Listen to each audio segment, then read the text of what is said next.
মই আপোনালোকক উজনি অসমৰ পৰা আহিছোঁ। মই আহোমৰ বংশৰ মানুহ।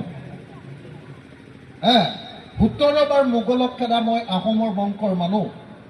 মই উজনি অসমৰ হিন্দু মানুহ এজন, অসমীয়া খিলঞ্জীয়া মানুহ এজন হিচাপে মই ক'বলৈ আহিছোঁ যে যদিহে আপোনালোকে AIDF নামৰ মুছলমান ধৰ্মৰ সাম্প্ৰদায়িক দলটোক এৰি দিয়ে, মই উজনি অসমৰ মানুহবিলাকক হিন্দু সাম্প্ৰদায়িক দল BJPৰ পৰা মানুহবিলাকক আঁতৰাই আনিব পাৰে। সেইকাৰণে আপোনালোকক সকলোকে মই বিনম্ৰভাৱে প্ৰাৰ্থনা জনাবলৈ আহিছোঁ। আপোনালোকক সকলোকে মই ক'বলৈ আহিছোঁ, আপোনালোকৰ পৰা মই দুৱা মাগিবলৈ আহিছোঁ যে আমাক এইবাৰ 2026 চনত আপোনালোকে BJP আৰু AIDF দুইটা পাৰ্টিক ব্ৰহ্মপুত্ৰত দলিয়াই পেলাবৰ কাৰণে দুৱা কৰক। দুইটা পাৰ্টি দেই। মই এটা কথা কৈ দিলোঁ, AIDFে যেনেকৈ মুছলিম কৈ ভোটটো লৈ একো কাম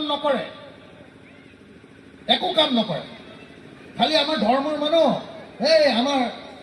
আমাদেৰ পাৰ্টি হয়নে নহয়? ইয়াৰ আগতে জানিছে যেনেকৈ আছিলে কি এইটো যেনেকৈ ধৰ্মৰ পাৰ্টি বুলি কয় আমাদেৰ পাৰ্টি, আৰু আগতে কি আছিলে বাপ দাদাৰ পাৰ্টি। আগতে বাপ দাদা পাৰ্টি কৰি জীৱনটো গ'ল। এইবাৰ আমাদেৰ পাৰ্টি আহিলে। এনেকে 80 বছৰ গ'ল, 80 বছৰ ভোট দিয়া, 80 বছৰ হৈ গ'ল স্বাধীন ভাৰতত। আপোনালোকৰ ইয়ালৈ অহাৰ ৰাস্তাটো এতিয়ালৈকে দলং নহ'ল। হয়নে নহয়? আপোনালোকৰ ইয়াত থকা মানুহবিলাকৰ মাটিৰ পট্টা আছেনে নাই? আছেনে নাই?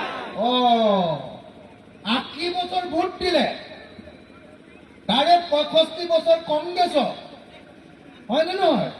কেইবছৰমান AGP, হয়নে নহয়? কেইবছৰমান CPM আৰু কেইবছৰমান AIDF। চবকে ভোট দি চালে, পালেনে কিবা?